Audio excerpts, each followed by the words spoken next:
আমি কি আমি কি কথাটি জানি যে কোনো লবেই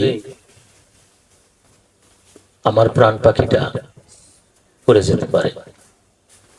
এটা তো জানি, সবাই জানে যে কোনো লবে আমার প্রাণ পাখিটা উড়ে যেতে পারে। বলা হলো কি লবে। লবে মানে কি? লবে হচ্ছে মানে কতটুকু সময় লাগে প্রাণ পাখিটা বেরিয়ে যেতে। দেখুন, লবে হচ্ছে এই যে ভাসমান যে ধূলিকণা, ভাসমান ধূলিকণা, আপনি এটা দেখবেন কিভাবে? যদি ঘরের ভিতরে বেড়ার মধ্যে কোনো ছিদ্র থাকে, ওখান দিয়ে যদি সূর্যের আলো ঢুকে, তাহলে ওই সূর্যের আলো যে তীর্যকভাবে প্রবাহিত হচ্ছে, ওর মধ্যে কণাগুলো ভাসমান দেখা যাবে। একে সংস্কৃতে বলে রেণুকা। এই ভাসমান কণাগুলোকে বলে রেণুকা। এরকম তিনটি কণার ভিতরে, তিনটি কণা, একটি কণার থেকে আরেকটি কণা, আরেকটি কণা, তিনটি কণায় সূর্যের আলো যেতে যে সময় লাগে, সেই সময়টুকু বলা হয় লব। এতটুকু সময় লাগবে আপনার প্রাণ পাখিটা বেরিয়ে যেতে, আমার প্রাণ পাখিটা বেরিয়ে যেতে, এতটুকু সময়। প্রাণ পাখি বেরিয়ে যাওয়ার অনেক আগের থেকেই তার আয়োজন চলতে থাকবে, তার যন্ত্রণা চলতে থাকবে, অনেক কিছুই চলতে থাকবে, কিন্তু যখন সে বেরিয়ে যাবে তখন কিন্তু এতটুকু সময় লাগবে। তিনটি কণার ভিতরে সূর্যের আলো দৌড়াতে যে সময়টুকু লাগবে, এই সময় আমার প্রাণ পাখিটা বেরিয়ে যাবে। যদি এটি হয় তাহলে আর বিলম্ব করবেন না, একটি কাজ আজকেই শুরু করুন। এই যে গীতা ধনটি, এই গীতা ধনটি বক্ষে ধারণ করুন। এটি অনুরোধ থাকলো, গীতা ধনটি বক্ষে ধারণ করুন এই মুহূর্ত থেকে। তাতে কি লাভ হবে? তাতে একটি লাভ হবে, আপনি পরম পদ প্রাপ্ত হবেন, নিশ্চিত পরম পদ প্রাপ্ত হবে। কোথায় বলা আছে এটি? গীতায় বলা আছে। কি কথাটি? গীতা পুস্তক সংযুক্ত প্রাণাং ত্যক্তা প্রয়াতিজ, গীতা পুস্তক সংযুক্ত প্রাণাং ত্যক্তা প্রয়াতিজ বৈকুণ্ঠং সমবাপ্নোতি বিষ্ণুনা সহমোদতে। যদি গীতা সংযুক্ত হয়ে আপনার প্রাণ পাখিটা উড়িয়ে যেতে পারে, উড়ে যায়, আমার প্রাণ পাখিটা যদি বেরিয়ে যায় গীতা সংযুক্ত হয়ে, তাহলে গীতা বলছে যে বৈকুণ্ঠ ধামে বিশ্ব সান্নিধ্যে তুমি আনন্দ উপভোগ করতে পারবে। হরে কৃষ্ণ।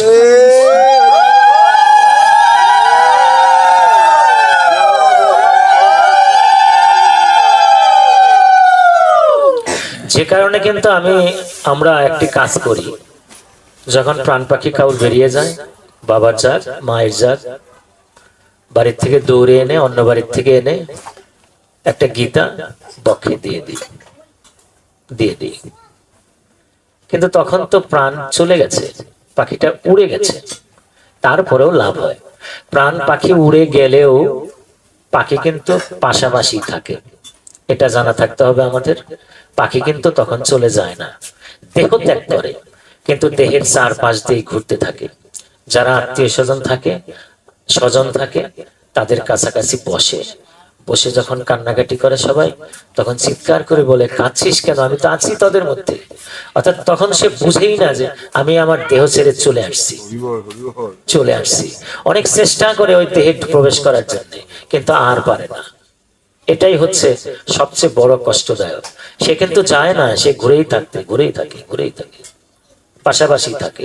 যতক্ষণ পর্যন্ত দাহ হবে না, যতক্ষণ পর্যন্ত দাহ না হবে, ততক্ষণ পর্যন্ত পিছনেই আছে, সামনেই আছে। কোথায় নিয়ে যাচ্ছিস? কোথায় যাচ্ছিস? যখন দাহ শেষ হয়ে যাবে, ওই কলসিটি কুঠার দিয়ে ভেঙে যখন নাকি বলবেন আপনারা, আমরা বলবো যে এই আর পিছনে তাকাস না, তখন ওই আত্মাটি বলবে, আরে তোরা তাহলে আমাকে ছেড়ে চলেই গেলি, তাহলে আমি এখন চলে যাই। তখন কিন্তু সেই দেহটি চলে যায়। তার পর্যন্ত এ পর্যন্ত কিন্তু এটি থাকে। তখন ওই গীতাটি যদি বক্ষে দেন আপনি, ওই গীতা শব্দটি কিন্তু তার কানে যায়। সে শুনে, সে দেখে যে গীতা আমার পক্ষে দিয়ে দিল, এতেই তার পুণ্য হয়ে যায়, এতেই তার লাভ হয়ে যায়। আর শাস্ত্রে হরে কৃষ্ণ,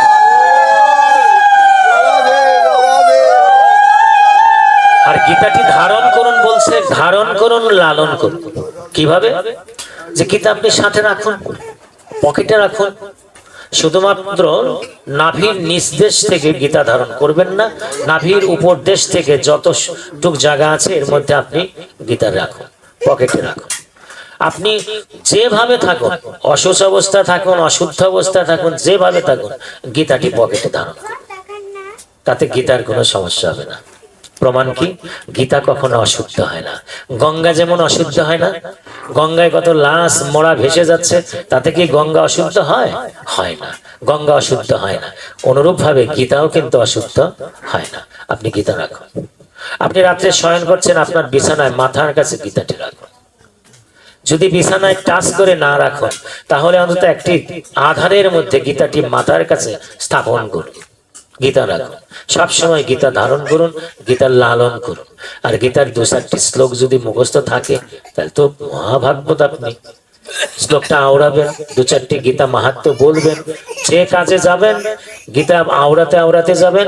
বিশ্বাস করতে হবে ভগবান কৃষ্ণচন্দ্র আপনার সাথে আছে, আপনার কোনো বিপদ হবে না, আপনি সর্ব বিষয়ে নিশ্চিত বিজিত হবে, জয় হবে, জয় আপনার নিশ্চিত হবে।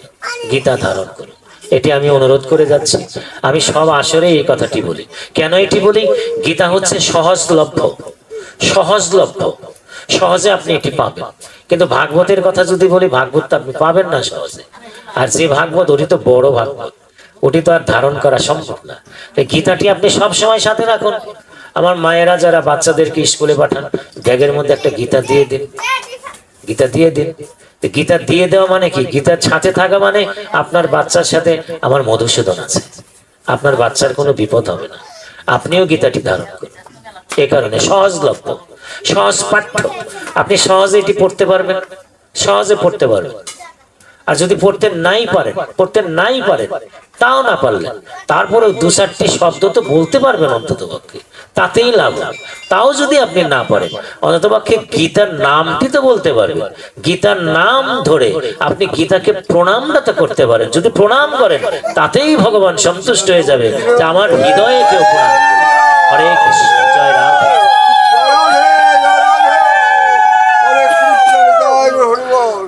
আরেকটি কথা মনে রাখবেন, আমি প্রত্যেক আসরে গীতার কথাটি বলি, এটি জানা থাকতে হবে। গীতার যেখানে শেষ, ভাগবতের সেখানে শুরু। গীতার যেখানে শেষ, ভাগবতের সেখানে শুরু। কিভাবে শুরুটি হয় আপনি দেখুন। যাদের গীতা পড়া আছে তারা এখনই দেখে নেন, একদম ধরে নেন। গীতার শেষ শ্লোকটি কি? গীতার শেষ শ্লোকটি হচ্ছে, যত্র যোগেশ্বর কৃষ্ণ, যত্র পার্থ ধনুর্ধর, তত্র শ্রী বিজয়ের ভূতির ধ্রুবা নীতির মতিম। সঞ্জয় বাজ। একদম শেষের শ্লোক, গীতার শেষের শ্লোক হচ্ছে এটি। এটির বাংলাটা কি? যেখানে যোগেশ্বর কৃষ্ণ আছে, যেখানে ধনুর্ধর অর্জুন আছে, সেখানে বিজয় নিশ্চিত। সঞ্জয় বলছে সেখানে বিজয় নিশ্চিত। তার মানে কি? যুদ্ধ শুরুর আগেই কিন্তু দুর্যোধনের কাছে, ধৃতরাষ্ট্রের কাছে সঞ্জয় রেজাল্ট দিয়ে দিল। কি রেজাল্ট? যেখানে কৃষ্ণ আছে, যেখানে ধনুর্ধর অর্জুন আছে, সেখানে বিজয় নিশ্চিত। তার মানে পঞ্চ পাণ্ডবেরা জয় হবে, ঘোষণা হয়ে গেল যুদ্ধের আগেই। যত্র যোগেশ্বর কৃষ্ণ, যত্র পার্থ ধনুর্ধর, তত্র শ্রী বিজয় ভূতির ধ্রুবা নীতির মতিমম সঞ্জয় বাচ। গীতার শেষ শ্লোক। তাহলে যেখানে যোগেশ্বর কৃষ্ণ আছে, ধনুর্ধর অর্জুন আছে। ধনুর্ধর অর্জুনকে, কৃষ্ণের পূজা তো আমি করি, কৃষ্ণের মূর্তিও আছে, কৃষ্ণের ছবিও আছে, কিন্তু অর্জুনের পূজা কি আমরা কেউ করি? করি না। অর্জুনের মূর্তিকে আমরা করি, পূজা করি না। তাহলে অর্জুন কি? অর্জুন হচ্ছে একটা প্রতীক। খুব খেয়াল করবেন, তত্ত্ব আছে এখানে, অনুধাবন করার চেষ্টা করবেন, নিজে মিলিয়ে নেবেন। অর্জুন হচ্ছে একটি প্রতীক। কিসের প্রতীক? নির্ণায়ক বুদ্ধির প্রতীক, নির্ণায়ক বুদ্ধির প্রতীক। পঞ্চ পাণ্ডব হচ্ছে পঞ্চ গুণের প্রতীক। 5টি বিষয়ের প্রতীক। কি কি? যুধিষ্ঠির হচ্ছে ধর্মের প্রতীক, ভীম হচ্ছে সংকল্পের প্রতীক, অর্জুন হচ্ছে নির্ণায়ক বুদ্ধির প্রতীক, আর অশ্বিনী কুমার দ্বয়ের পুত্র নকুল এবং সহদেব জ্ঞান এবং ভক্তির প্রতীক। আমার প্রভু ভগবান কৃষ্ণচন্দ্র পঞ্চ পাণ্ডবদের ছেড়ে কোথাও যায়নি, সব সময় তাদের সাথে থেকেছে, তাদের সাথে থেকেছে। বনের ভিতর দিয়ে যে হেঁটেছে, কাটার উপর দিয়ে হেঁটেছে আমার প্রভু, পঞ্চ পাণ্ডবকে ছাড়েনি। কেন ছাড়েনি? যেখানে এই 5টি জিনিস আছে। কি কি আছে? যেখানে ধর্ম আছে, যেখানে সৎ সংকল্প আছে, ধর্মত সংকল্প আছে, যেখানে নির্ণায়ক বুদ্ধি আছে, যেখানে জ্ঞান আছে, যেখানে ভক্তি আছে, সেখানে আমার প্রভু কৃষ্ণচন্দ্র আছে। হরে কৃষ্ণ, এটি মনে রাখতে হবে।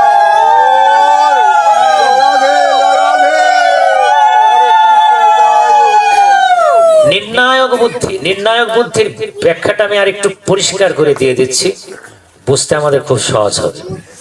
দেখুন, আমি এখানে কয়েকটি জিনিস রাখবো। কি কি জিনিস রাখবো? একটি পাত্রে কিছু অর্থ রাখলাম, একটি পাত্রে একটি কি ছত্র রাখলাম, ছাতা রাখলাম, একটি পাত্রে কিছু অলংকার রাখলাম, আর একটি পাত্রে একটা ছোট গীতা রাখলাম। ছোট গীতা, বড় গীতা না, ছোট গীতা। আসেন, এদিকে আসেন, আপনাদের যা খুশি এখান থেকে নিয়ে নেন, নিয়ে নেন। কি নেব? কি নেব? এই যে 5টি জিনিস আছে, অর্থ আছে, ছত্র আছে, অলংকার, স্বর্ণালংকার, প্রবাল, মণি, মুক্তার অলংকার আছে, আর কি আছে? ছোট একটা গীতা দিয়ে দিলাম। আপনি কোনটি নেবেন? আমি কোনটি নেব? কোনটি নেব? যার নির্ণায়ক বুদ্ধি আছে, যে জিনিসটি তার সাথে যাবে, সাথে যাবে, শেষ দিন পর্যন্ত তার সাথে থাকবে, তারপরেও তার সাথে যাবে, নির্ণায়ক বুদ্ধি যার আছে, সে ওই জিনিসটি ধরবে। কোনটি ধরবে? আমার এই গীতাটি ধরবে, আমার এই গীতাটি ধরবে। সে বলছে আমি ওগুলো চাই না, ওগুলো কিচ্ছু আমি নেব না, আমি গীতা নেব। এটি হচ্ছে নির্ণায়ক বুদ্ধি। অর্থাৎ নির্ণয় করে বুঝে নেবে কোনটি আমার দরকার, কোনটি আমার শেষ দিনের সম্পদ। এইটি হচ্ছে নির্ণায়ক বুদ্ধি। আমি আরেকটি কথা বলছি, আরেকটি উদাহরণ দিই, ভালো করে বুঝে নেবে। দেখুন, কুরুক্ষেত্র যুদ্ধের আগে একটা কথা উঠলো, একটা কথা উঠলো, কৃষ্ণচন্দ্র কাদের পক্ষে থাকবে? কুরুদের পক্ষে, কৌরবদের পক্ষে, না পাণ্ডবদের পক্ষে? কাদের পক্ষে থাকবে? কথা উঠলো না? কথা উঠলো। কৃষ্ণচন্দ্র দেখলেন আমি কিভাবে এটার সমাধান দেব। কৃষ্ণচন্দ্র ডেকে বললেন, এই দুর্যোধন এদিকে আসো, অর্জুন এদিকে আসো, তোমরা সবাই আসো, এদিকে আসো। আমি শয়নে যাচ্ছি, আমার কক্ষে আমি শয়নে যাচ্ছি, আমি নিদ্রায় থাকতাম, তোমরা এসে আমার কাছে আসো। আমি নিদ্রার থেকে উঠে যার মুখবদন আগে দেখব, আমি তার পক্ষ নেব। তাই বললেন না ভগবান কৃষ্ণচন্দ্র? বললেন না যে আমি তার পক্ষ নেব। কৃষ্ণচন্দ্র শয়নে গেলেন, নিদ্রায় গেলেন। লীলা দেখো, আমার প্রভুর লীলা দেখো। দুর্যোধন রাজ বেশ পরিহিত অবস্থায়, পাদুকা পায়ে আমার প্রভুর কক্ষে প্রবেশ করলেন। প্রবেশ করেই বলছে, কৃষ্ণ তুমি আমাকে নিমন্ত্রণ করে আসলে, অথচ আমার বসার জন্য একটা জায়গা রাখো নাই। আমার প্রভু কিন্তু তখন ঘুমাচ্ছে। তুমি কেমন কাজটি করলে? আমার বসার জন্য একটা কিছু রাখবে না? এরকম যখন ভাবতেছে, বলতেছে, ভাবতেছে, বলতেছে, তখন দেখে আমার প্রভুর মাথার কাছে, শিয়রের কাছে একটা স্বর্ণ সিংহাসন শোভা পাচ্ছে। দুর্যোধন হেসে দিয়েছে, বাহ, এই না হলে কৃষ্ণ, যেহেতু আমাকে নিমন্ত্রণ করেছ, আমি তো হস্তিনাপুরের অনাগত রাজা, ঠিক সম্মানটি আমাকে দিয়েছ, কাজে আমি যে সে বসবো সেটির ব্যবস্থা তুমি করে রেখেছো, ধন্যবাদ তোমাকে। বলেই সে আমার প্রভুর শিয়রের কাছে উপবিষ্ট হয়েছে। আর চেয়ারের কিন্তু একটি বৈশিষ্ট্য আছে। চেয়ারের কি বৈশিষ্ট্য? কেদারার বৈশিষ্ট্য হচ্ছে যখনই আপনি বসবেন তখনই কিন্তু একটি পা আরেকটি পায়ের উপরে উঠবে, আর একটি পা যখন আরেকটি পায়ের উপরে উঠবে তখন একটি পা আবার দুলতে থাকবে। এটা চেয়ারে বসলেই হয়। চেয়ার এটি করিয়ে দেয়, চেয়ার এটি করিয়ে দেয়। আপনি বুঝতেই পারবেন না কখন আপনার চরণটি উঠে গিয়েছে, চরণটি উঠে গিয়েছে এবং চরণটি উঠে দুলছে। যখন নাকি আমার প্রভুর মাথার কাছে দুর্যোধন তার পা দুলাচ্ছে, তখন স্বর্গস্থ যত দেবতা আছে সবাই ক্রুদ্ধ হয়ে উঠেছে। মূর্খ, অভিশাপ দিয়ে তৎক্ষণাৎ কিন্তু তাকে ভস্য করতে চেয়েছিল দেবতারা, কিন্তু প্রভুর ইঙ্গিতে না, আরো সময় আছে, আর একটু সময় পার হোক, ওর পাপের ঘোড়া পূর্ণ হোক, পাপের ঘোড়াটা পূর্ণ হতে থাক। যখন এই অবস্থা হচ্ছে অর্জুন দৌড়ে আসছে, দৌড়ে আসছে। দুর্যোধন তো চলে গেছে, না জানি কি হয়ে গেল। প্রভু উঠে যদি দুর্যোধনকে দেখে ফেলে তাহলে তো দুর্যোধনের পক্ষে আমার প্রভু চলে যাবে। তাহলে আমি কি করব? অর্জুন একদম দৌড়ে আসছে, এক কাপড়ে চলে এসছে, কোনো বেশভূষা নেই, শুধুমাত্র একটি কাপড়ে চলে এসছে। এসে কক্ষে প্রবেশ করেই যখন দেখছে শিয়রের কাছে দুর্যোধন বসে পা দুলাচ্ছে, আর অর্জুন আমার প্রভুর চরণের কাছে বসে পড়েছে।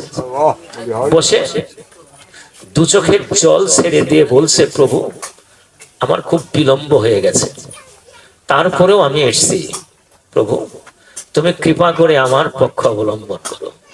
আর যখন এই কথা বলছে তখনই তার চোখ থেকে নির্গত হয়ে এক ফোঁটা জল, দু ফোঁটা জল আমার প্রভুর চরণে পতিত হয়েছে।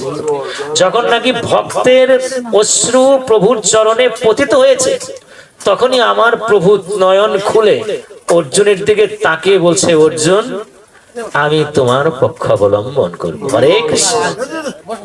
এই যে অবলম্বন হয়ে গেল, ভক্তের বাড়ি, নয়ন বাড়ি যদি প্রভুর চরণে পড়ে, প্রভু আর স্থির থাকতে পারে না।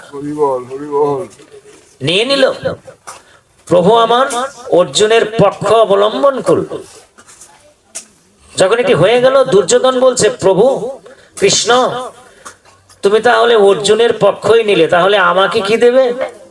তোমাকে এই সৈন্য দেব, এই নারায়ণী সৈন্য দেব। ওরা আমার মতোই, সবাই আমার মতোই ক্ষমতাধর, শক্তিশালী। এত সৈন্য তোমাকে দিয়ে দেব। হ্যাঁ ঠিক আছে, তুমি একা না এসে, একা না থেকে এত সৈন্য দেবে, তাতেই যথেষ্ট। এটি আমার দরকার ছিল। দুর্যোধন বেরিয়ে যাচ্ছে একটি মুস্কি হাসি দিয়ে অর্জুনের দিকে তাকিয়ে, তুমি শুধু এক কৃষ্ণকে নিয়ে থাকলে, আর আমি কত সৈন্য নিয়ে চলে গেলাম, দেখা হবে যুদ্ধক্ষেত্রে। আর আমার অর্জুন প্রভুর চরণ ধরে বলছে, প্রভু এই 14 ভুবন ত্রিভুবনও যদি দুর্যোধনের পক্ষে যায় আমার কোনো কষ্ট নেই, শুধুমাত্র তুমি আমার পক্ষে থাকলে। হরে কৃষ্ণ।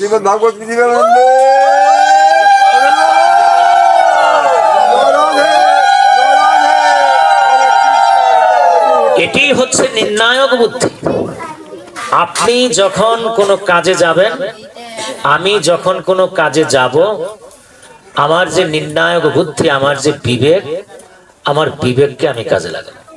বিবেকের বাণী হচ্ছে নারায়ণের বাণী, বিবেকের বাণী হচ্ছে আমার প্রভুর বাণী। দেখুন, আপনি যে কাজেই যান, আপনি আপনার বিবেককে একটু জিজ্ঞেস করেন যে আমি এই কাজটি করতে যাচ্ছি, এটি কি করবো?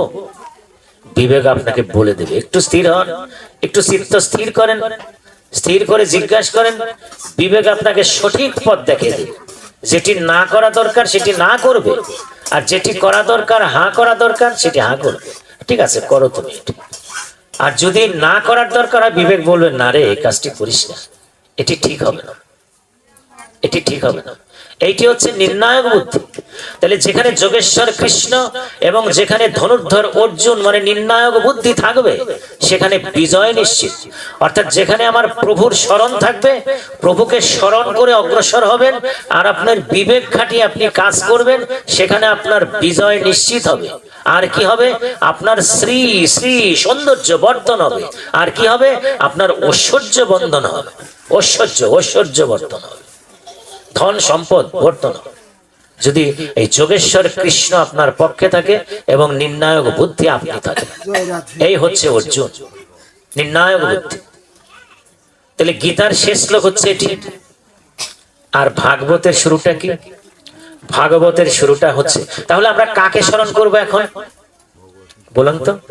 সব সময় কিন্তু আমার প্রভুকে স্মরণ করব, আমার শ্রীকৃষ্ণকে স্মরণ করব, তাই তো?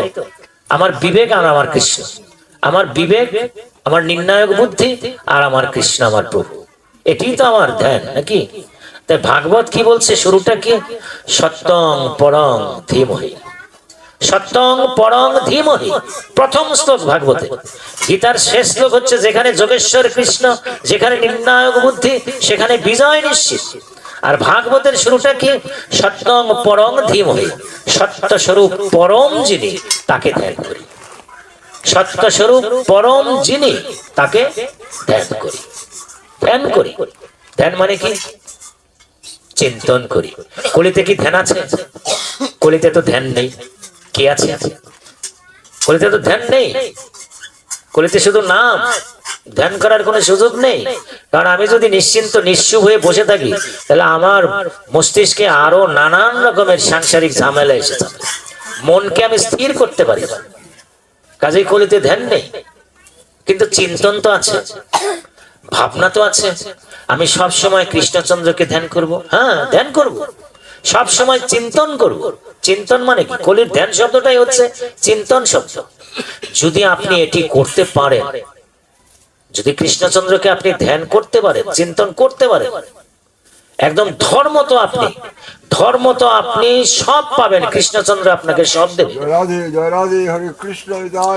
আপনি যদি ধর্ম তো কৃষ্ণচন্দ্রকে চিন্তন করতে পারেন তাহলে ধর্ম তো বলছি, ধর্ম তো সব কিছুর থেকে কৃষ্ণচন্দ্র আপনাকে রক্ষা করবে এবং আপনার রক্ষণাবেক্ষণের ভার বহন করবে। আপনার রক্ষণাবেক্ষণের ভার বহন করবে কৃষ্ণচন্দ্র। দেখুন তো শ্লোকটা আপনাদের মনে আছে অবশ্যই, একটু যাচাই করে একটু ঝালিয়ে নেন। অনন্য চিন্তন তং মাং যে জনা পর্যবাসতে তেসাং নিত্যাভিযুক্তানাং যোগক্ষেম বহামহ। কি বলছেন শ্লোকটা? যে ব্যক্তি অনন্য চিত্তে, যে ব্যক্তি অনন্য চিত্তে আমার চিন্তন করে, কে বলছে এটা? ভগবান কৃষ্ণচন্দ্র। যে ব্যক্তি অনন্য চিত্তে আমার চিন্তন করে আমি তার রক্ষণাবেক্ষণের ভার বহন করি। ভগবান কৃষ্ণ বাচ, কিন্তু ভগবান কৃষ্ণচন্দ্র নিজে বলছেন যে যে ব্যক্তি আমার চিন্তন করে আমি তার রক্ষণাবেক্ষণের ভার বহন করি। যোগক্ষেম বহাম্য, যোগক্ষেম বহাম্য। যোগ শব্দের অর্থ কি? যোগ শব্দের অর্থ হচ্ছে অলব্ধ বস্তুর সংস্থান, অর্থাৎ যে বস্তুটি আপনি পাননি সেই বস্তুটি লাভ করা, অলব্ধ বস্তুর সংস্থান। যদি আপনি কৃষ্ণচন্দ্রকে স্মরণ করেন, চিন্তন করেন, তাহলে যা আপনি পাননি সেটি আপনি পাবেন। আর কি করবেন? ক্ষেম, ক্ষেম লব্ধ বস্তুর সংরক্ষণ। যে বস্তু আপনার আছে যদি সেগুলো ধর্মত বস্তু হয়, যদি সেগুলো ধর্মত বস্তু হয় তাহলে সে বস্তুর রক্ষণাবেক্ষণের দায়িত্ব আমার প্রভু নেবে। প্রভু নিজে বলছে যে ধর্ম তো তুমি যদি কিছু চাও আমি তোমাকে দেব, ধর্ম তো যদি তুমি কিছু অর্জন করে থাকো আমার উপরে ছেড়ে দাও, আমি বহন করব। প্রভু বলছেন, আপনি বিশ্বাস করুন, কথাটা বিশ্বাস করুন। প্রমাণ কি আছে? শাস্ত্রে আছে। দেখুন এই যে অর্জুন মিশ্রের কথা বোধহয় জানাও আছে আপনাদের।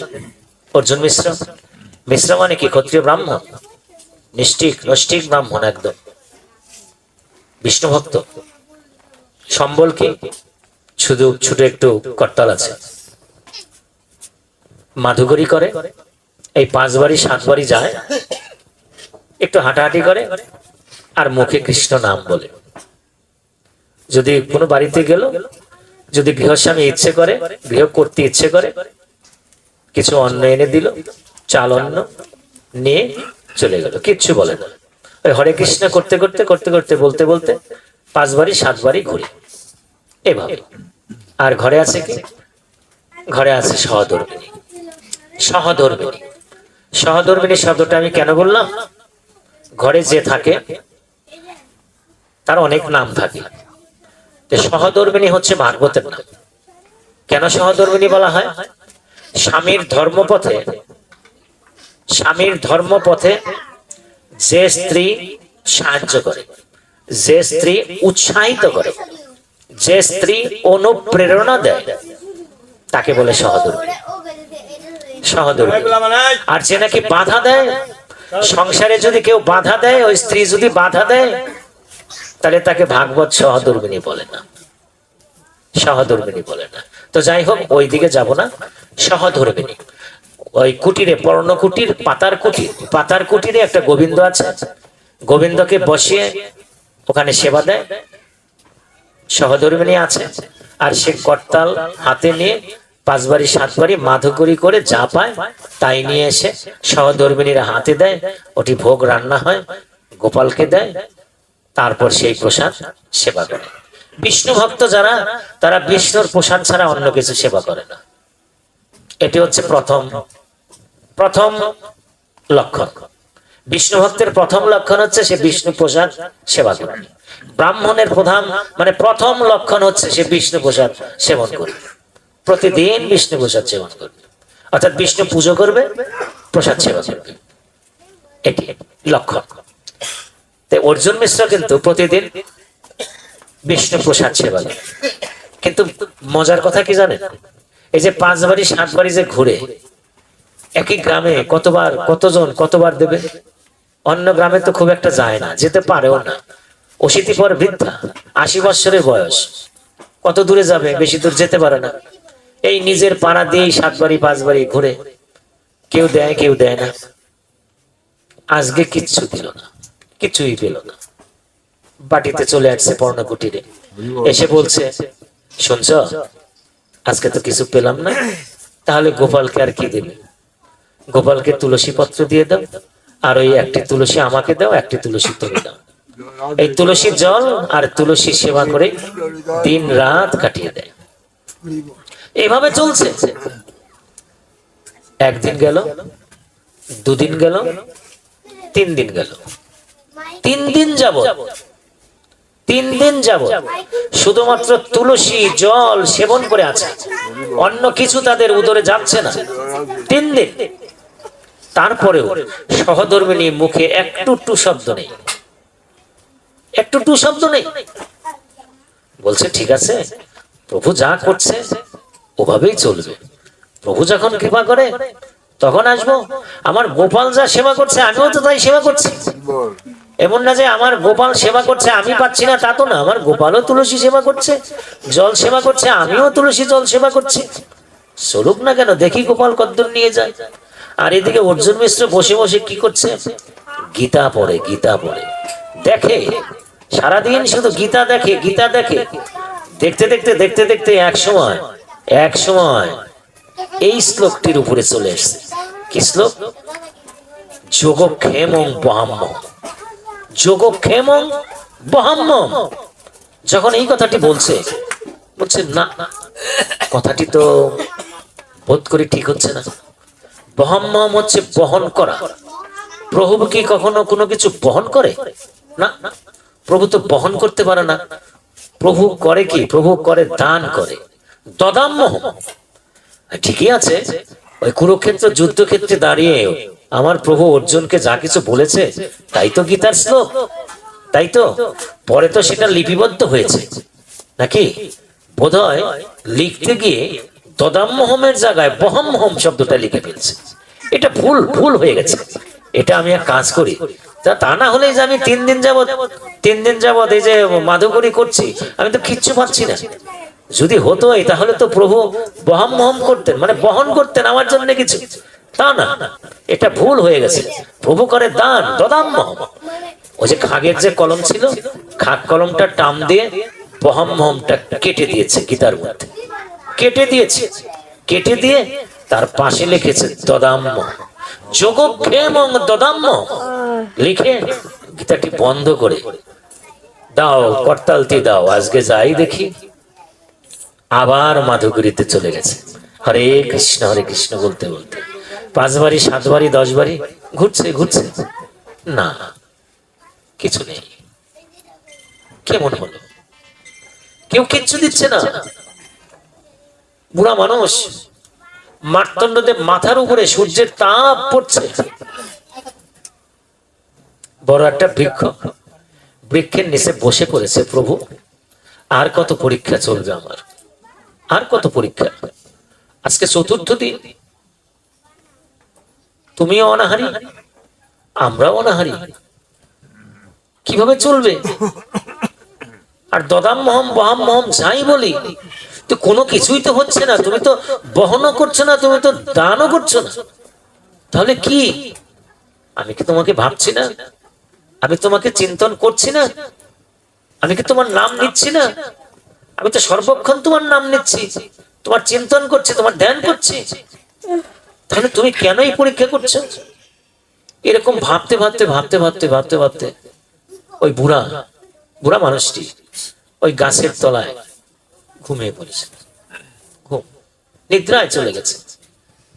আর এদিকে কি, 2জন ছেলে, 2জন বালক, ছোট বালক, ন্যাংটা বালক, মাথার মধ্যে অনেক বোঝা, এক বোঝা প্রসাদ জাতীয় জিনিস, প্রসাদ, অন্ন প্রসাদ, ফল প্রসাদ, অনেক কিছু নিয়ে ঝাঁকা ভর্তি মাথায় নিয়ে পর্ণকুটিরে এসে উপস্থিত।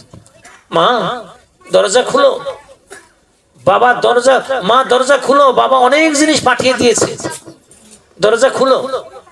ওই পর্ণকুটির থেকে বলছে, কে রে তোরা ডাকছিস আমাকে মা বলে? এত সুন্দর মা ডাক, কে তোরা? মা খুলো খুলো, ওই দেখো বাবা কত জিনিস পাঠিয়ে দিয়েছে। যখন পর্ণকুটির থেকে বেরিয়ে এসে দেখছে যে মাথার উপরে অনেক বোঝা, খাবারের বোঝা, ভোগ্য বস্তু। তোরা কারা রে? যে আমাদের বাড়ি হচ্ছে যে পাশে যে গোয়াল বাড়ি, ওই গোয়াল বাড়ির ছেলে আমরা। ওই বাবা আনতে পারছিলেন তো না, যে কারণে আমাদের ডেকে বললেন যে এই তোরা আমাকে একটু সাহায্য কর, এগুলো নিয়ে যা। আমরা নিয়ে এসছি। মা তুমি এগুলো নিয়ে নাও, নিয়ে এগুলো ভোগ রান্না করে খুব দ্রুত গোপালকে দিয়ে দাও। বাবা কিন্তু এখনই চলে আসবে, বাবা আসার সঙ্গে সঙ্গে আর দেরি করবে না, বাবাকে প্রসাদ দেবে। বাবা 4 দিন যাবৎ অনাহারে আছে, মা তুমিও প্রসাদ পেও।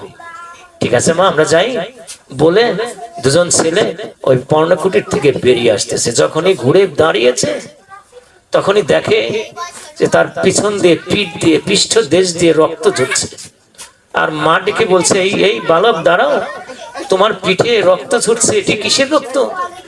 মা তুমি দেখে ফেললে। বাবা যখন বলছিল যে আমার এই জিনিসগুলো তোরা নিয়ে যা, আমি বলছিলাম বাবা আমার পক্ষে কি এত মাথায় নিয়ে যাওয়া সম্ভব? তখন বাবা ওই হাতের যে করতালটি ছিল না কি ছিল, তা দিয়ে এমন ভাবে আঁচড় কেটেছে, আমার পিঠটা কেটে গেছে। মা তুমি বাবাকে কিছু বলো না, সামান্য একটু রক্ত বেরিয়েছে, বাবাকে কিন্তু কিছু বলো না। তখন মা কি বলতেছে, বাবা তোর বাবা এত নিষ্ঠুর হয়ে গেছে যে তোকে এরকম একটা কষ্ট দিল, আয় বাবা আমি আমার আঁচল দিয়ে তোর পিঠটা একটু মুছে দিই। যখনই কাছে এসেছে তখনই বালকটিকে জড়িয়ে ধরেছে মা, এবং পিঠ মুছে দিয়েছে, মুছে দিচ্ছে, মুছে দিয়ে চলে গেল। 2টি বালক অদৃশ্য হয়ে গেল। আর যখনই নাকি অদৃশ্য হয়ে গেছে তখনই অর্জুন মিশ্র পর্ণকুটিরে এসে উপস্থিত। ওখান থেকেই ডাকতে ডাকতে বলছে, শুনছ আজকেও তো কিছু পেলাম না। তখন ঘর থেকে, পর্ণকুটির থেকে বেরিয়ে মায় বলছে, কি বলছো তুমি?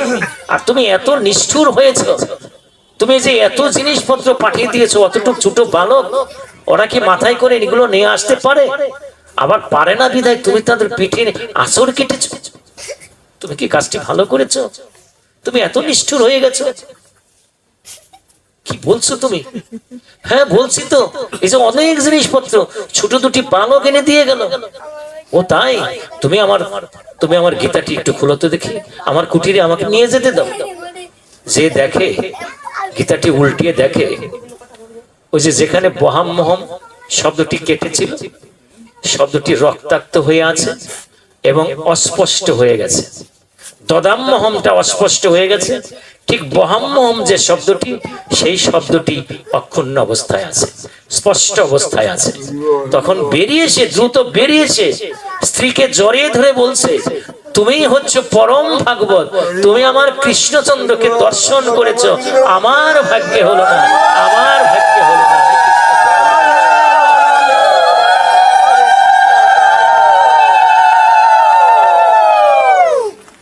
যোগক্ষেম ও বহাম, কৃষ্ণচন্দ্রকে চিন্তন করলে কৃষ্ণচন্দ্র আপনার অলব্ধ বস্তুর সংস্থান করবে, লব্ধ বস্তুর সংরক্ষণ করবে করবে।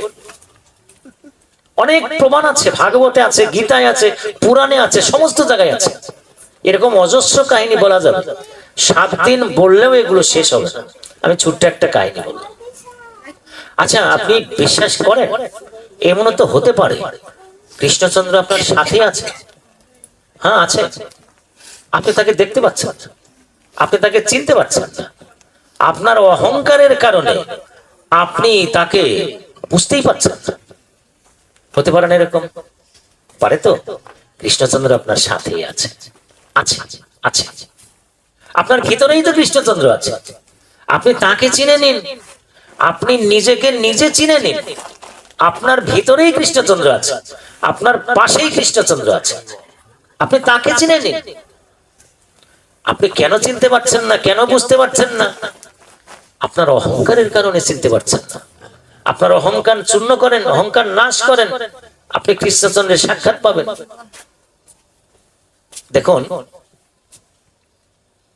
কুরুক্ষেত্র যুদ্ধ যখন শেষ হয়ে গেল, কুরুক্ষেত্র যুদ্ধ যখন শেষ হয়ে গেল, যুদ্ধ শেষ, কৃষ্ণচন্দ্রকে অর্জুন বলছে, সখা দেখেন, মনিনাঞ্চ মতিভ্রম, অর্জুনেরও ভুল হয়ে গেল, অর্জুনেরও ভুল হয়ে গেল। ভুল হয় পরীক্ষার জন্য, প্রভুর লীলা প্রদর্শনের জন্য ভুল করানো হয়। ভুল হয়ে গেল। কি ভুল হয়ে গেল? অর্জুন বলল, প্রভু, সখা সখা সখা, দেখেছো তো কুরুক্ষেত্র ক্ষেত্রে, কুরুক্ষেত্র ময়দানে আর কোন বীর দাঁড়ানো নেই। কেন নেই জানো? ধনুর্ধর অর্জুন, আমার ধনুকের সামনে আর কোন বীর দাঁড়ানো নেই। আমার প্রভু একটু আর নজরে তাকালেন, অর্জুন, তোমার ভিতরে অহংকার চলে এসছে। আচ্ছা আচ্ছা, ঠিক আছে ঠিক আছে, মনে মনে ভাবছে। কিছুদূর যাওয়ার পরেই আমার প্রভু অর্জুনকে বলছে, অর্জুন, রথ থেকে নামো, খুব দ্রুত নামো, রথ থেকে নামো, খুব দ্রুত নামো। কেন সখা? আমি নামবো কেন? তুমি হচ্ছে সারথি, তুমি নামো আগে, আমি নামবো কেন? হ্যাঁ, তুমি নামো, তুমি নামো আগে। 3 বার যখন কথাটি বলছে, তখন কথার মান্যতা আসছে, তখন অর্জুন নেমে পড়ছে। আর অর্জুন যখন নেমে পড়েছে, আমার প্রভু নেমে পড়েছে, প্রভু নেমে পড়েছে। আর যখনই নাকি আমার প্রভু নেমে পড়েছে, তখনই রথটি দাও দাও করে জ্বলে উঠেছে, ভস্ম হয়ে গেছে, ভস্ম হয়ে গেল। অর্জুন তাকিয়ে দেখছে, কি এটা, কি ভস্ম হয়ে গেছে, এবং যে ভস্ম, যে ধোঁয়া কুণ্ডলী সহস্র যোজন পর্যন্ত ঊর্ধ্বাকাশের দিকে ধাবিত হয়েছে। কি সখা, এটি কি ঘটলো? আমার প্রভু বলছে, কুরুক্ষেত্র যুদ্ধে যত বীর ছিল, কর্ণের মতো বীর, দ্রোণাচার্য আমাদের গুরুদেব,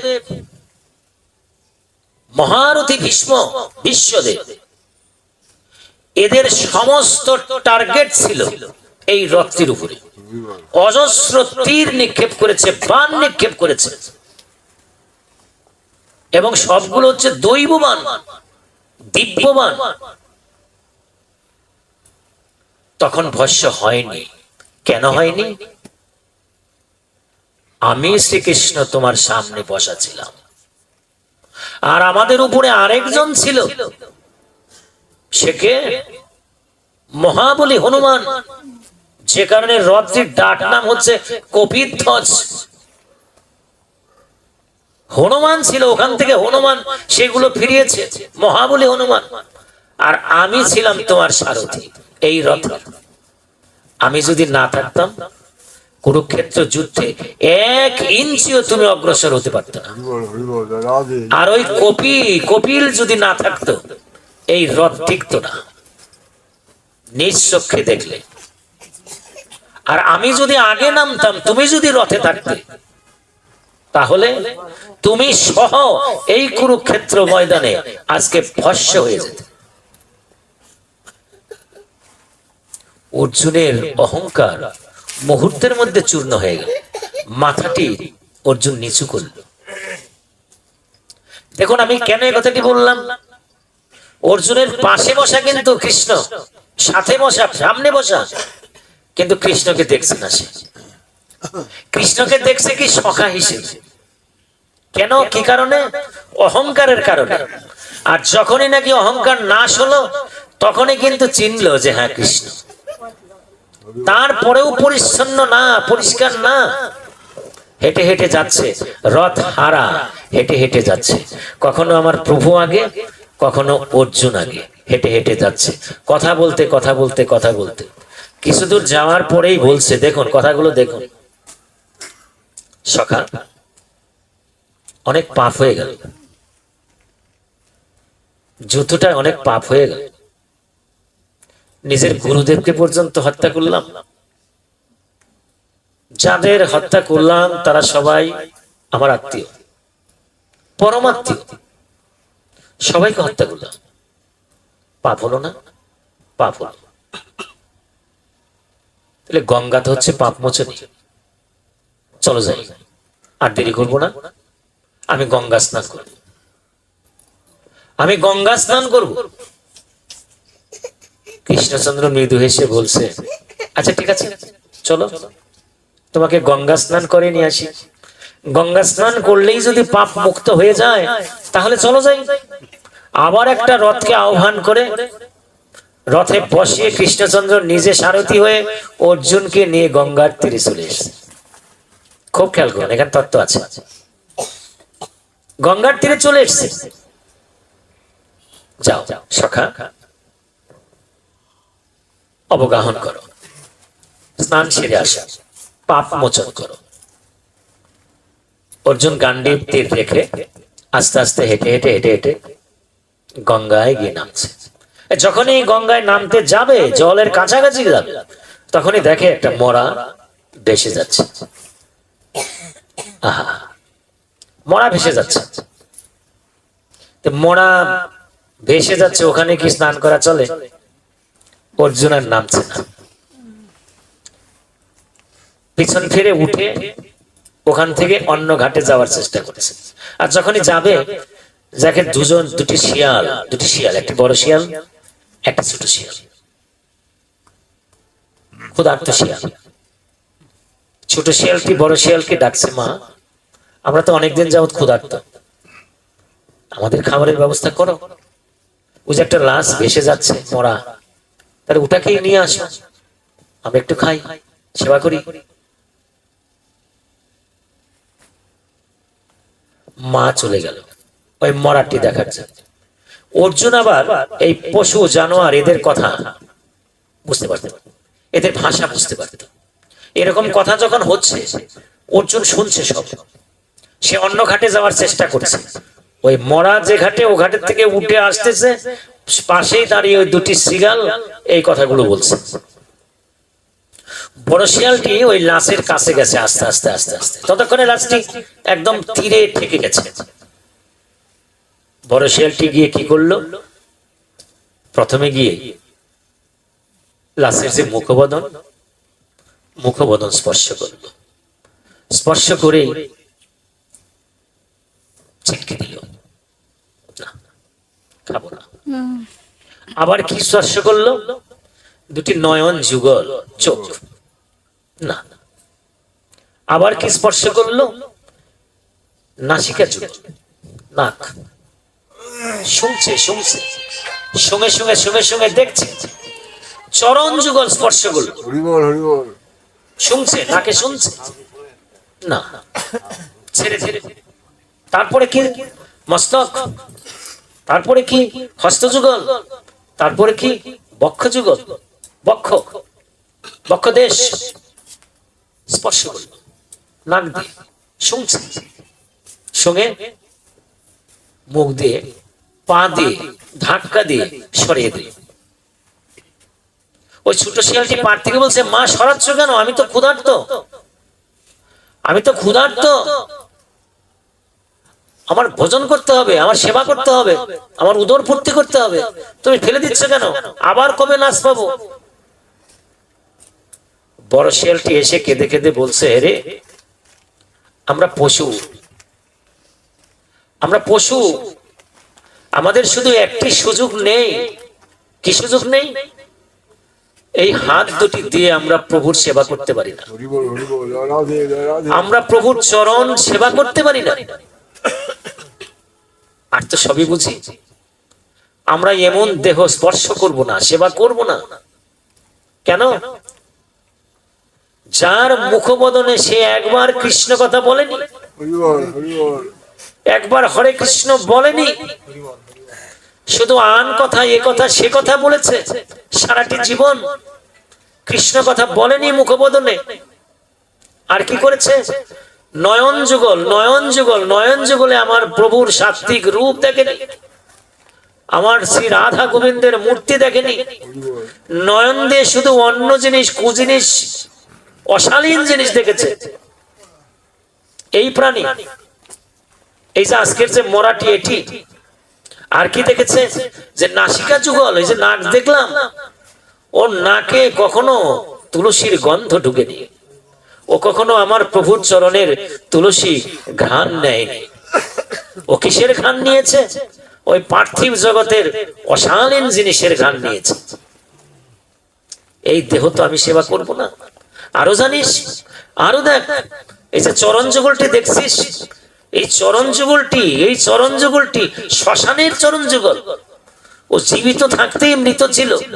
ওর ওই চরণ দিয়ে কখনো হেঁটে হেঁটে কোনো ভাগবত আসরেও যায়নি, কোনো কৃষ্ণ আসরেও যায়নি, কোনো তীর্থেও ভ্রমণ করে। ওর চরণ।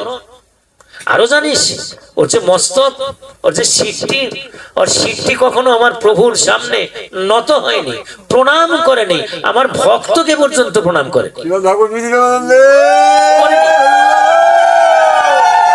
আর তুই বলছিস আমি এই মরা খাবো?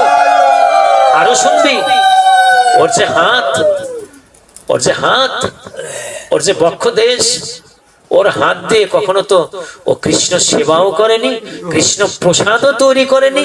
আর এই যে বক্ষ দেশ, এই বক্ষ দেশ আর হস্ত যুগল দিয়ে ও কোনো কৃষ্ণ ভক্তের বক্ষ আলিঙ্গন করে দেখে। সুতরাং ওই মরা আমি খাবো না রে, ওই মরার খাবো না, অভুক্ত থাকবো। তবু কৃষ্ণ বিমুখ যে মরা, সেই মরাটিও আমি খাবো না। খেলো না। আর শুনছিস, এই যে অবগাহন করতে যে নেমেছিল, ওর নাম হচ্ছে অর্জুন, ওর নাম হচ্ছে অর্জুন। বলছে অর্জুন, কিন্তু শুনছে, ও হচ্ছে সবচেয়ে বড় মূর্খ, সবচেয়ে বড় মূর্খ। ওই যে কৃষ্ণের সাথে থাকে, ও কৃষ্ণকে চিনে না। ও কৃষ্ণের সাথে থাকে, ও কৃষ্ণকে চিনে না। ওর মতো মূর্খ কি আরো আছে? আর জানিস কেন চিনে না? ওর ভিতরে অহংকার দানা বেঁধেছে। আর যতক্ষণ পর্যন্ত অহংকার থাকবে, ততক্ষণ তো কৃষ্ণকে চিনতে পারবে না। ও কুরুক্ষেত্র যুদ্ধে পাপ করেছে, ও বলছে পাপ করেছে, হত্যা করেছে, ও নিজের গুরুদেবকে হত্যা করেছে, পাপ করেছে। আর সেই পাপ মোচনের জন্য ও এসছে কোথায়? গঙ্গায় স্নান করার জন্য, অথচ যে গঙ্গা আমার ওই কৃষ্ণের চরণ থেকে সৃষ্টি হয়েছে, কৃষ্ণের চরণ না ধরে ও গঙ্গায় অবগাহন করতে আসছে, ওর সে বড় মূর্খ কি আর আছে? হরে কৃষ্ণ।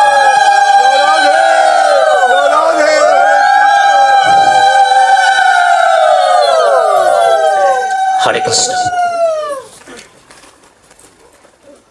কৃষ্ণ আপনার সাথে আছে। অহংকার ত্যাগ করুন, অহংকার ত্যাগ করে কৃষ্ণ চিন্তন করুন। কৃষ্ণকে আপনি পাবেন, কৃষ্ণের দর্শন আপনি পাবেন। নৃদেহ মাদ্যং সুলভং সুকল্পং প্লবং সুকল্পং গুরুকর্ণধারং ময়ানুকূলেন নভস্যতে রীতং পুমান ভবন্দিং নতরে স আত্মহা। এটি ভাগবত। চমৎকার একটা বাংলা এটার আছে। দেখুন কত সুন্দর কথা বলছে আমাদের জন্য। সুদূর্লভ এই মানব দেহ, এই যে দেহটি আমাদের সুদূর্লভ, এবং এই দেহটি হচ্ছে পুরোটাই কৃষ্ণ সেবার জন্য। আপনাকে দেহ দেওয়া হয়েছে কৃষ্ণ সেবার জন্য। শেষ সুযোগ, ৮৪ লক্ষ বার আপনি দেহ ধারণ করেছেন, ভেবে দেখেছেন? ৮৪ লক্ষ বার আপনি দেহ ধারণ করেছেন। এই দেহটা হচ্ছে আপনার পাস করার দেহ, ফাইনাল পরীক্ষা দেওয়ার দেহ। ফাইনাল পরীক্ষা এই দেহ, যে কারণে এই দেহটি দেওয়া হয়েছে। কেন? কৃষ্ণ সেবা করো আর তোমাকে জন্ম নিতে হবে না। কৃষ্ণ সেবা করো, তুমি মোক্ষ প্রাপ্ত হবে, আমার চরণে লীন হয়ে যাবে এই দেহটি দিয়ে। আর সেই দেহটি পেয়ে যদি আপনি কৃষ্ণ সেবা না করে, কৃষ্ণ ভোজন না করে, ভজন না করে, তাহলে কি হলো? আপনার দেহ তো অসার হয়ে গেল, সুদুর্লভ হল না। তাহলে সুদুর্লভ এই মানব দেহ ভবসাগর পাড়ের একমাত্র তরুণী, একমাত্র তরী এই দেহটি। এই দেহটি হচ্ছে তরী। এই তরীর মাঝিকে গুরু কর্ণধারক। এই তরীর মাঝি হচ্ছেন স্বয়ং গুরুদেব, আর আমি শ্রীকৃষ্ণ অনুকূল বায়ু হয়ে একে চালনা করি। আমার প্রভু বলছে শ্রীকৃষ্ণ বাচ, এই সুদুর্লভ মানব দেহটি হচ্ছে ভবসাগর পাড়ের তরী, আর এই তরীর মাঝি হচ্ছে গুরুদেব নিজে, কর্ণধার গুরুদেব। আর আমি শ্রীকৃষ্ণ, আমি ভগবান কৃষ্ণ অনুকূল বায়ু হয়ে একে চালনা করি। তাহলে কত বড় সুযোগ এই দেহের, যে দেহটির কর্ণধার হচ্ছেন গুরুদেব এবং অনুকূল বায়ু হয়ে কৃষ্ণচন্দ্র একে চালনা করছে। আর এই দেহ পেয়ে যদি আমি ভবসাগর পার হতে না পারি, তাহলে আমি হব কি? স্বাত্মহা, আত্মঘাতী। আমি হব আত্মঘাতী, অর্থাৎ নিজেকে নিজে হত্যা করলাম। আপনারা যাদেরকে আত্মঘাতী বলেন, ফাঁস দিয়ে মরেছে, বিষ খেয়ে মরেছে, এভাবে মরেছে, আত্মহত্যা করেছে, ভাগবত তাকে আত্মহত্যা বলছে না। আত্মহত্যা তাকেই বলছে কৃষ্ণ সেবার সুযোগ পেয়ে, গুরু কৃপা পেয়ে, সুদুর্লভ মানব দেহ পেয়ে যদি ভবসাগর পার হতে কেউ না পারে, সে হচ্ছে আত্মঘাতী। সেই হচ্ছে আত্মঘাতী, তার কোনো উদ্ধার হবে না। আবার তাকে ৮৪ লক্ষ যোনি পরিভ্রমণ করতে হবে, আবার এই পাপ পঙ্কিলে এসে জন্ম নিতে হবে। এটি করে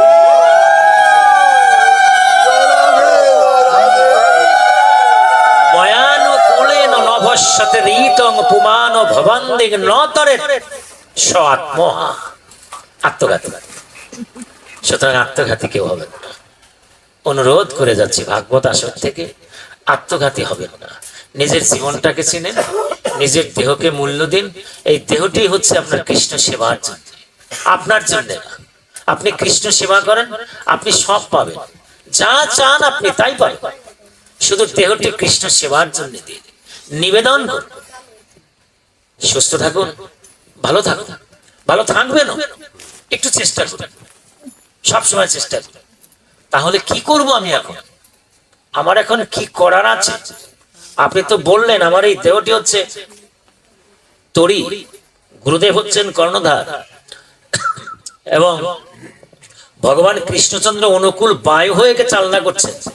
তাহলে আমি এখন কি করব? আপনার করার মতো একটি সুযোগে আছে কলিতে। কি কলি? কলিতে একটি সুযোগ আছে, নাম ব্রত সঙ্গ।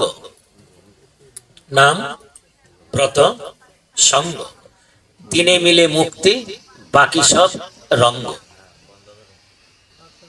নাম ব্রত সঙ্গ, তিনে মিলে মুক্তি, বাকি সব রঙ্গ। নাম, নাম কি? হরিনাম।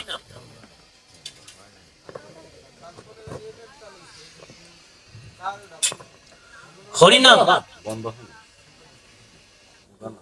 হরিনাম করেন, নাম করেন, ব্রত করেন। ব্রত কি ব্রত করবেন? কলিতে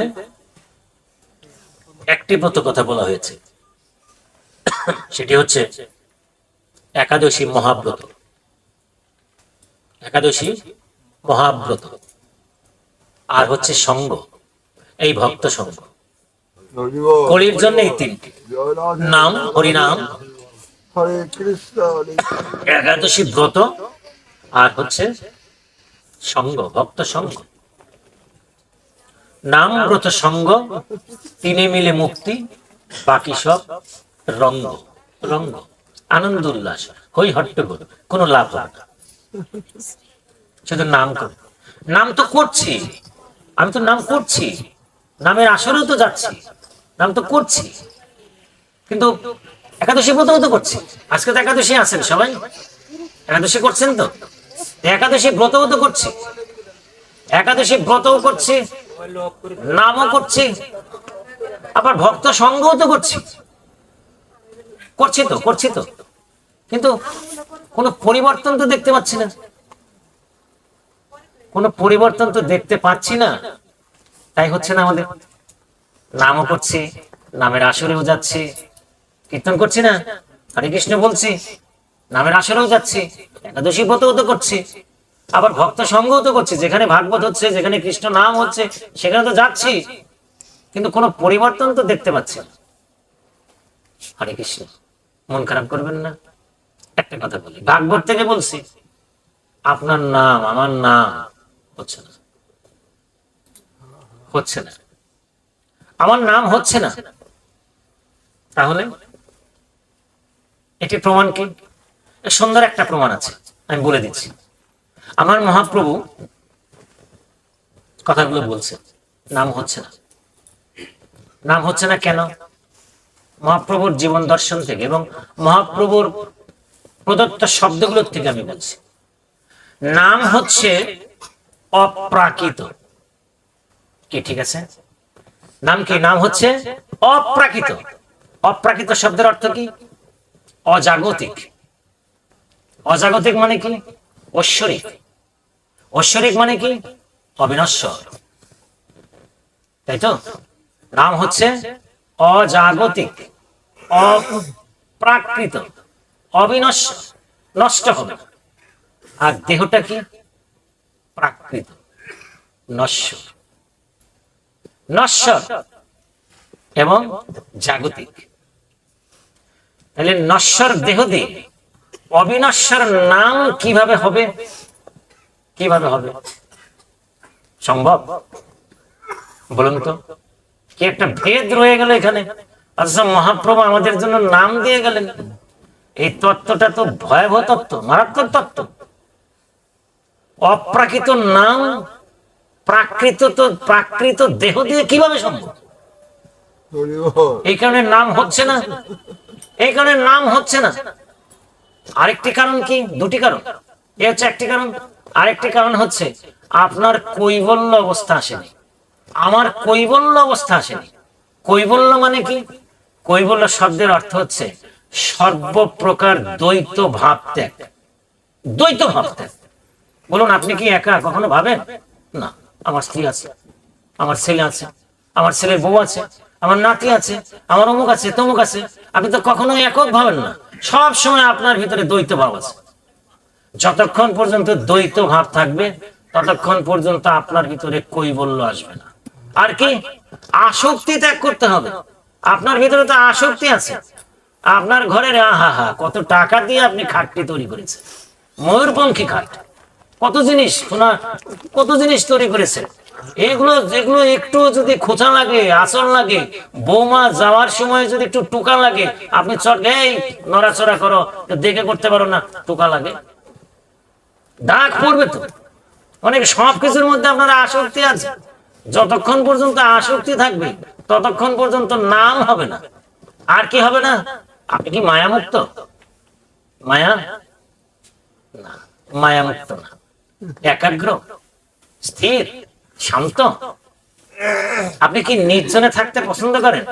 মোটেও না। যদি না হয় তাহলে তো নাম হচ্ছে না। দুটি কারণ, একটি হচ্ছে দেহ হচ্ছে প্রাকৃত, নাম হচ্ছে অপ্রাকৃত, নাম হচ্ছে না। আর কৈবল্য অবস্থা আপনার ভিতরে আসেনি। অথচ প্রণাম করে বলছি, আমাদের যত হরিনাম কীর্তন হয় ওখানে একটা শ্লোক দেওয়া থাকে, হরের নামইব হরের নামইব হরের নামইব কেবলম কেবলম গতিরন্যথা গতিরন্যথা গতিরন্যথা কলৌ নাস্তেব নাস্তেব গতিরন্য, কলৌ নাস্তেব নাস্তেব নাস্তেব গতিরন্যথা, এরকম একটা শ্লোক থাকে না? মানে কি, মানে কে বললাম, ওখানে কেবলমটা তারা ব্যাখ্যা দিচ্ছে মাত্র অর্থে। কেবল মানে মাত্র, বাংলায় কি কেবল মানে মাত্র, বাংলায় অর্থ করছে কি কেবল। দেখুন আমাদের মানে বুদ্ধির ভ্রম কতটুকু। হরের নামইব, এটি কি সংস্কৃত? হরের নামইব, এটি কি সংস্কৃত? তিনবার আছে হরের নামইব, এটি কি সংস্কৃত? কেবল, ওইটা কি বাংলা? ওইটা কি বাংলা? না, ওটাও কিন্তু সংস্কৃত। ওটা কেবল, কেবলম কেবলম কেবলম কোত্থেকে আসছে? কৈবল্য থেকে কেবলম আসছে। কেবলমের আগের রূপটি হচ্ছে কৈবল্য, কৈবল্য থেকে কেবলম, অর্থাৎ কৈবল্য প্রাপ্ত হওয়ার হয়ে তুমি শুধু নাম করো, নাম করো, নাম করো, নাম ছাড়া করিতে কোনো গতি নেই। এটি হচ্ছে ব্যাখ্যা। অথচ সেখানে বাংলায় ব্যাখ্যা দিয়ে দেয় কি, যেমনে পারস তেমনে পারস, খালি উঠ আর নাম কর আর নাম কর। যেখানে কীর্তনে মনে কিছু নেবেন না, আমার কীর্তনে যত দল আসে না দূরে দূরের থেকে, ওই যে ওই পালা কি, আপনারা বাবু কোথায় আসছেন? ভাই আমাদের পালা আছে, এই এক পালা গাবো এখানে, তাও মুখে বলে না যে হরিনাম করার জন্য আসছে। ওখানে বসে চা খাচ্ছে, চার পরে ওই যে যা যা খায় সেগুলো খাচ্ছে, তারপরে একটু মুখ কুলি কুলি করে এসে আবার শুরু করে দিচ্ছে। এভাবে কি হবে? না, নাম হচ্ছে না। আচ্ছা, এত করা কথা কি বলা ঠিক হলো? আমি একটু ব্যাখ্যা দিয়ে দিই, ব্যাখ্যা দিলে পরিষ্কার হবে। দেখুন আমার মহাপ্রভু তপন মিশ্রকে, তপন মিশ্র মহাপ্রভুর খুব কাছের একজন, মহাপ্রভুর পার্শ্বদ তপন মিশ্রকে বললেন, তপন, খুব খেয়াল করুন, মানে আমার আগের যুক্তিটা আমি খণ্ডন করে যাচ্ছি এবং আমি শেষ দিয়ে দিই। তপন, নাম করছো? হ্যাঁ প্রভু, আগে নাম করছি। ভালো ভালো ভালো। নাম সম্পর্কে জেনেছ? আগে জেনেছি। কে বলছে? উত্তর দিচ্ছে কে? তপন মিশ্র। প্রভু বলছেন নাম করছো? হ্যাঁ করছি। নাম সম্পর্কে জেনেছ? হ্যাঁ জেনেছি। বাবা, কৃষ্ণ পেয়েছো? না। তাহলে তাহলে কি? তাহলে তো নাম হচ্ছে না, নাম হচ্ছে না, তাহলে তো নাম হচ্ছে না। তাহলে কি হচ্ছে প্রভু? হচ্ছে নামাভ্যাস। নামের অভ্যাস হচ্ছে, নাম হচ্ছে না। নাম একবার নিলে কৃষ্ণ এসে দর্শন দেবে, আর হাজারবার নাম করছেন, কৃষ্ণের কৃপা পাচ্ছেন না, নাম হচ্ছে না। একবার নাম বলতে হবে, হরিনাম একবার বলতে হবে, একবার বলার সঙ্গে সঙ্গে আমার প্রভু দর্শন দেবে। এটা কৃষ্ণ নামের মাহাত্ম্য। নামে শোলা ডুববে, শোলা ডুবে যাবে নামে, আর পাথর ভাসবে। কই আপনার নামে কি তা হচ্ছে? না, শোলা তো ডুবছে না, শোলাই তো ভাসছে। আর পাথর ভাসার কথা, পাথরই তো ডুবে যাচ্ছে, তাহলে তো নাম হচ্ছে না। নামের পরীক্ষা হচ্ছে এইটা। যদি নাম হয় তাহলে শোলা ডুববে, নামে শোলা ডুবে, নামে পাথর ভাসে, অতএব নাম হচ্ছে না। কি হচ্ছে তাহলে? নামাভাস হচ্ছে। আচ্ছা, এর কি কোনো উদাহরণ আছে? আছে, আরো দুটি উদাহরণ আছে। তত্ত্ব। আচ্ছা দেখুন, অজামিলের কথা মনে আছে আপনাদের? অজামিল ব্রাহ্মণ, কিন্তু অজামিল ব্রাহ্মণ। অজামিল ব্রাহ্মণ এক সময় ভ্রষ্ট হয়ে গেল। সে একজন নারীকে বিয়ে করলো, বিয়ে করে সংসার শুরু করে দিল। তার সমস্ত সাধন ভজন সবকিছু বিসর্জন হয়ে গেল, বিসর্জন হয়ে গেল। এবং ওই ঘরে একজন সন্তান আসলো।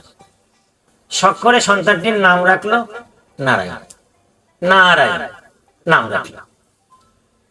একদম পাপাচারে লিপ্ত, পাপাচারে পূর্ণ, পাপের ঘোড়া পূর্ণ হয়ে গেছে একদম অজামিলের। যেদিন নাকি শেষ নিঃশ্বাস ত্যাগ করলো, যেতে তো একদিন হবে না? যত রূপ, যত যৌবন, যত ঢং থাক না কেন, একদিন তো যেতে হবে। অজামিল যেদিন নাকি যাত্রা শুরু করলো, সেদিন তো যমদূতেরা এসে একদম আঁকড়ে ধরেছে। আর এদিক থেকে বিষ্ণুদূতেরাও এসেছে, বিষ্ণুদূতেরাও এসেছে। বিষ্ণুদূতেরা বললো যে না আমরা নিয়ে যাব, যমদূতেরা বললো যে না আমরা নিয়ে যাব। আত্মাকে ধরে টানাটানি হচ্ছে, আমরা নিয়ে যাব, আমরা নিয়ে যাব। তখন এক পর্যায়ে যমদূতেরা বললো যে না আমরাই নিয়ে যাব। তখন বিষ্ণুদূতেরা ঠিক আছে নিয়েই যাও। যমদূতেরা আত্মাকে, অজামিলের আত্মাকে নিয়ে কার কাছে গেল? কার কাছে গেল? যমরাজের কাছে গেল, যমরাজের কাছে গেল। আচ্ছা, এই যে বিষ্ণুদূতেরা যে এলো, বিষ্ণুদূতেরা যে এলো, আমি লম্বা করবো না এটা, বিষ্ণুদূতেরা যে এলো নেওয়ার জন্য, কোন কোন তত্ত্বে নিয়েই গেল, নারায়ণের দূতেরা বিষ্ণুদূতেরা নিয়েই গেল, এরকম তত্ত্ব পাওয়া যায়। সেটা নিয়ে যাক আর না নিয়ে যাক, কিন্তু বিষ্ণুদূতেরা তো এসছে আত্মাকে নিয়ে যাওয়ার জন্য। কেন এসছে? মুখে একবার নাম বলেছে। কি নাম? নারায়ণ বলেছে। আচ্ছা, প্রশ্নটা করুন, নিজেকে নিজে প্রশ্ন করুন, বোঝা যাবে। অজামিল যে তার ভয় পেয়ে, যখন নাকি দূতেরা তার আত্মাকে নেওয়ার জন্য এসছে, তখন ভয় পেয়ে যে ডেকেছে, কাকে ডেকেছে? নারায়ণকে ডেকেছে। নারায়ণকে কি জ্ঞানে ডেকেছে? নিজের ছেলে জ্ঞানে ডেকেছে, যে এই ছেলে আমাকে তাড়াতাড়ি বাঁচা, আমাকে যেন কারা ধরতে এসছে। তাই আসছে না? তাই ভাবছে না? নাকি ওখানে স্বয়ং নারায়ণ জ্ঞানে তাকে ডেকেছে? না, স্বয়ং নারায়ণ জ্ঞানে কিন্তু ডাকেনি, ডেকেছে নিজের ছেলে জ্ঞানে, যে নারায়ণ কই গেছিস, এই যে আমাকে নিয়ে যাচ্ছে, তাড়াতাড়ি আয়, আমাকে এদের হাত থেকে বাঁচা, নারায়ণ আমাকে বাঁচা, এই হিসেবে বলছে। এইটা হচ্ছে নামাভ্যাস। আমি আপনি যে নামটা করছি, সেটি করছি হলো শুধুমাত্র নিজের স্বার্থ পুষ্টির জন্য, নিজের স্বার্থ পূরণের জন্য, নিজে উপকার পাওয়ার জন্য, তার জন্য, আমার প্রভুর জন্য কিন্তু না। আমার প্রভুর জন্য কিন্তু আমি নাম করছি, নামটা করছি আমার কারণে, আমার জন্য। কেন? যে প্রভুর নাম করছে, আমাকে তুমি এই দাও, এই দাও, সেই দাও, এই দাও, এই দাও, যা চাচ্ছেন তাই চাচ্ছেন। সকাল থেকে সন্ধ্যা পর্যন্ত প্রভুর কাছে খালি চাওয়ার পাহাড় পাহাড় জমে গেছে। প্রভুর জন্য কি দিচ্ছেন আপনি? কিচ্ছু না, নাম হচ্ছে না। নামটা কিভাবে হবে? হ্যাঁ, নামের একটা উদাহরণ দিয়ে দিচ্ছি। নামের উদাহরণ দেখুন, মিলে যাবে না আপনাদের। আমি কুরুক্ষেত্র যুদ্ধটাই বেশি উদাহরণটা টানলাম আজকে আমি এখানে, যেহেতু আমি গীতা দিয়ে শুরু করেছি। প্রথমটা কুরুক্ষেত্র যুদ্ধের বেশ কিছুদিন আগে উভয় পক্ষের গুরু, গুরুর নাম কি? দ্রোণাচার্য। দ্রোণ, গুরু দ্রোণ, দ্রোণাচার্য। অর্থাৎ পাণ্ডবরাও তার কাছে অস্ত্রবিদ্যা শিক্ষা করেছে, আবার কৌরবরা তারাও কিন্তু তার কাছে, গুরু দ্রোণাচার্যের কাছে অস্ত্রবিদ্যা শিক্ষা নিয়েছে, ধনুর্বিদ্যা শিক্ষা নিয়েছে, নানান রকমের বিদ্যা শিক্ষা, মানে যুদ্ধ বিশারদ হয়েছে। আজকে পরীক্ষা নেওয়া হবে, আজকে মানে বিদায় দেওয়া হবে। বিদায় দিন তো সনদ পরীক্ষা হয় নাকি, যে আজকে ফাইনাল পরীক্ষা, তোমরা আসো একে একে। ওদিকে দ্রোণ কি করেছে? অনেক উপরে গাছের ডালে একটা মৎস্য ঝুলিয়ে রেখেছে, একটি মৎস্য ঝুলিয়ে রেখেছে, আর নিচে একটি গাবলা, মানে জলাধার স্থাপন করেছে। একটি গাবলার মধ্যে জল দিয়ে রেখেছে। একজন করে যোদ্ধা মহারথীদের ডেকে আনা হচ্ছে, এই কর্ণ আসো, দেখো তো কি আছে উপরে। জলের দিকে তাকিয়ে দেখতে হবে, জলে ভাসছে না সব। এখানে যদি জল রাখি উপরের সবকিছু দেখা যাবে না? দেখা যাবে তো? দেখা যাবে। এই জলের দিকে তাকিয়ে বলতে হবে উপরে কি আছে। এবং আমি যখন বলবো তখন ধনুর্বাণ নিক্ষেপ করতে হবে, তীর নিক্ষেপ করতে হবে, তাকে বিদ্ধ করতে হবে। এটা দ্রোণ বলে দিল। এই হচ্ছে আজকের পরীক্ষা। কর্ণকে ডেকে আনা হয়েছে, দুর্যোধনকে ডেকে আনা হয়েছে, যুধিষ্ঠিরকে আনা হয়েছে, অমুকে তো সবাইকে ডেকে আনা হয়েছে। সবাই বলছে দেখা তো যায় গাছের পাতা লতা, এই তো লতার ফাঁক দিয়ে, গাছের পাতার ফাঁক দিয়ে সূর্যের আলো দেখা যাচ্ছে, এই তো আর থেকে। আচ্ছা ঠিক আছে, তুমি যাও, তুমি যাও, তুমি যাও। এই অর্জুন এসো, তুমি দেখো।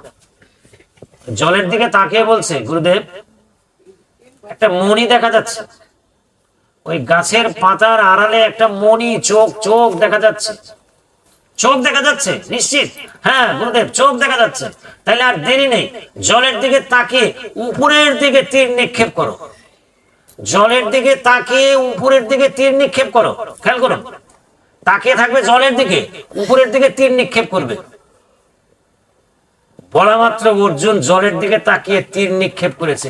তীরটি গিয়ে ওই মাছের মনির ভিতরে বিদ্ধ হয়েছে। হরিবল। এইটা হবে কি? এই যে একাগ্রতা, এই যে স্থির বুদ্ধি, এই যে সতর্কতা, এই যে কৈবল্যতা, এইটা হচ্ছে নাম। এইটা হচ্ছে নামের উদাহরণ। আপনি যখন আসরে বসবেন, নাম যখন শুনবেন, যাওয়ার সময় দুজনের আশিস নিয়ে যাবেন। দুই দেবতার আশিস। কার কার আশীর্বাদ? যদি তারা থাকে, জীবন্ত দেবী, জীবন্ত দেবতা, জীবন্ত ঈশ্বর, জীবন্ত ঈশ্বরী, বাবা এবং মা, দুজনকে প্রণাম করে তাদের আশীর্বাদ নিয়ে তারপর নামের বাসরে যাবেন। নাম শুনবেন, যখন নাম শুনবেন তখন আপনি একক হয়ে যাবেন। একক। কাতব কান্তা কস্তে পুত্র, কে আপনার স্ত্রী, কে আপনার পুত্র। এই সংসার অতীব বিচিত্র, বিচিত্র সংসার। কেউ আপন না, কে স্বামী, কে কি, কেউ না। একা, আমি একা, আপনি একা, সবাই একা। একক ভাবনা থাকতে হবে, মন স্থির করতে হবে। স্থির করে যদি আপনি নাম করতে পারেন, একবার নাম নিলে যত পাপ ভরে, পাপীর সাধ্য নাই তত পাপ করে। হরে কৃষ্ণ। এইটা হচ্ছে নামের গুণ। নাম করে। হরে কৃষ্ণ। আজকে বিশ্রাম দিয়ে দিই, আবার যদি দেখা হয় সর্বে ভবন্তু।